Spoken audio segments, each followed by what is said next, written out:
여러분 안녕하십니까, 진성호입니다. 어제 통일부가 공개한 이 북송 어민들의 사진이 지금 대한민국을 발칵 뒤집어 놨습니다. 지금 인터넷 커뮤니티 SNS에는 이런 반인륜 처사에 대한 분노가 폭발하고 있습니다. 자, 문재인 정권 당시 장관들은 국회에서 뭐라고 했습니까? 그런데 이 사진을 보면 문재인 정권 사람들의 발언들이 의심을 받을 수밖에 없습니다. 반인륜, 정말 폐륜적인 범죄가 아닌가 싶습니다. 이들이 북한에 강제로 송환되면 어떤 일을 겪을지를 알 수 있습니다. 이들은 머리를 막 찍고 자해를 시도하고 아무튼 정말 처참한 일들이 벌어졌다고 합니다. 당시 문재인 정권은 이들을 통상 2, 3개월 걸리는 그런 조사도 제대로 하지 않고 3일 만에 북한의 김정은 대한민국 답방을 원해서인지 그냥 닷새 만인가 바로 북한에 돌려보내버렸습니다. 안대에 포승줄에 묶어서. 자, 이 사진이 공개되면서 지금 온 나라가 분노하고 있습니다.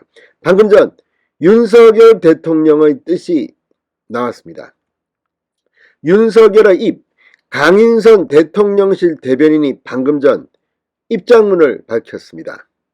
자, 이거는 범죄라고 규정했습니다. 대통령 대변인의 입에서 범죄라는 단어가 나온 것은 그만큼 이 사진이 대한민국 국민들에게 얼마나 큰 충격을 줬는지를 알 수 있습니다. 자, 변호사 단체 한 곳이 문재인 전 대통령을 고발하겠다고 했습니다. 중앙지검 앞에서 조만간 기자회견을 열고 살인미수, 공범, 직무유기 혐의 등으로 문재인 전 대통령을 고발하겠다고 했습니다. 지금 이 문제는 그렇게 간단해 보이지 않습니다. 이미 이 문제를 포함해서 문재인 정권에서 일어났던 서해 피격 공무원 사건 다 서울중앙지검이 수사를 하고 있습니다. 여기에 이게 첨가되면 중앙지검, 문재인 정권의 당시 사람들 큰일 났습니다. 진성호의 융단 폭격 시작합니다. 문재인 전 대통령을 융단 폭격합니다. 방송에 앞서 아직 진성호 방송에 구독자가 아니신 분은 붉은색 구독 버튼 눌러주십시오. 더 좋은 방송으로 보답하겠습니다. 자, 방금 전 이 대통령실이 문재인 정부에서 있었던 탈북 어민 강제 북송이 당사자들의 귀순 의사를 무시하고 이뤄진 것이라면 범죄라고 규정하고 이와 관련한 진상규명에 나서겠다고 밝혔습니다. 상당히 이례적입니다. 강인선 대변인은 방금 전 용산 대통령실 브리핑에서 전날 통일부가 공개한 탈북 어민 북송 사진을 언급하며 2019년 11월 7일 오후 3시 판문점에 도착한 탈북 어민 2명이 북송을 거부하는 장면이 고스란히 사진에 담겼다. 사진에 담긴 끌려가지 않으려 발버둥 치던 모습은 귀순 의사가 없었다던 당시 문재인 정부의 입장과 너무나 달랐다. 만약 귀순 의사를 밝혔음에도 강제로 북송했다면 국제법과 헌법 모두 위반한 반인도적, 반인륜적 범죄 행위다. 진상규명이 반드시 필요한 이유라고 말했습니다. 강 대변인은 윤석열 정부는 자유와 인권의 보편적 가치를 회복하기 위해 이 사건의 진실을 낱낱이 규명하겠다고 밝혔습니다. 자, 이 문제는 그렇게 간단해 보지 않습니다. 이 사진이 얼마나 많은 국민들을 충격에 빠뜨렸는지를 알 수 있습니다.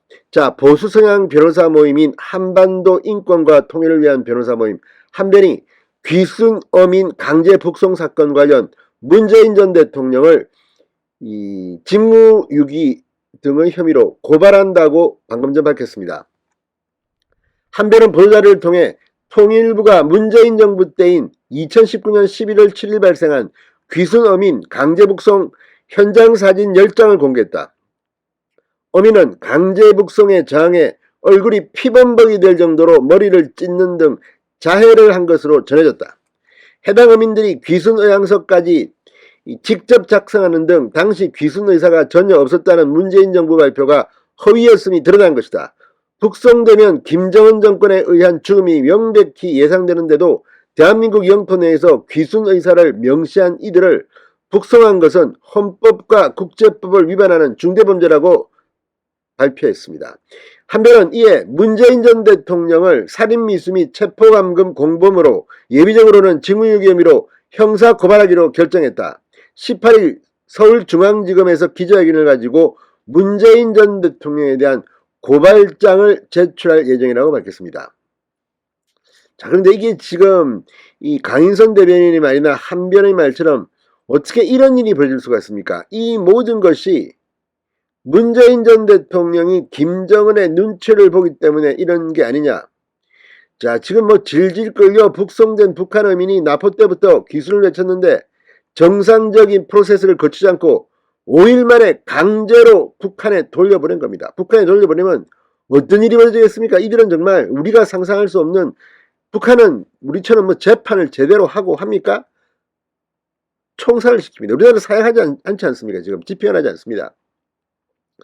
자, 그런데 이걸 지금 작전에 투입됐던 인사들은 이들이 불과 5일 만에 북한으로 추방된 사실을 언론 보도로 접하고 상당한 충격을 받았다. 이게 중앙일보가 보도한 이 북한 어민 납포작전에 정통한 정부 관계자의 증언입니다. 자, 그런데 이들은 왜 이렇게 김정은의 눈치를 봤을까요? 자, 적법한 귀순 절차를 거쳤느냐가 관건입니다. 문재인 정부 때인 2019년 11월 2일 군 당국은 MNL을 넘어온 북한의 오징어잡이 어선에 탄 2명의 어부를 해상에서 납포했습니다. 통상 두세 달이 걸리는 합동조사를 불과 사흘 만에 끝내고 북한에 이들에 대한 북송 의사를 통보합니다. 결국 귀순을 원했던 북한 어민 2명은 납포 5일 만인 11월 7일 정부의 결정에 따라 북한군에 넘겨집니다. 그리고 이들이 판문점을 통해 북한에 넘겨진 뒤에야 정부는 입을 여는데 그 말들도 황당합니다. 자, 문제는 이게 철저하게 비공개로 진행됐다는 겁니다. 한 사람의 생명, 한 사람의 신변이 이렇게 무참히 문재인 정권에 의해서 짓밟혀진 게 아니냐는 의심이 나는 겁니다. 그리고 이 사실이 알려진 건 언제입니까? 2019년 11월 7일 오전 국회 예결위에 출석했던 김유건 당시 청와대 안보실 1차장의 휴대폰에 이날 오후 탈북 어민을 북송한다는 내용의 문자 메시지가 우연히 한 언론의 카메라에 포착되면서 세상에 알려졌습니다. 만약에 이 휴대폰을 한 언론의 카메라가 포착하지 못했다면 이것도 숨겼을까요? 아무튼 말도 안 되는 짓이 지금 문재인 정권에서 벌어진 겁니다.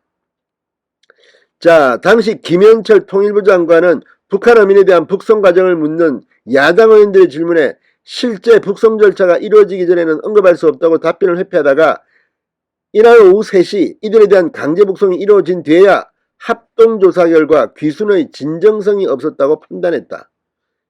이렇게 정광석화처럼 했습니다. 자, 이들을 어찌할꼬? 이들은 이미 이제 수사를 받고 있습니다. 문재인 전 대통령. 법적으로는 예단하지 않겠습니다. 그러나 도덕적으로 인권 변호사 출신이라는 사람이 이렇게 북한 어민들의 인권을 짓밟을 수가 있습니까? 진성호의 융단 폭격이었습니다. 여러분 감사합니다.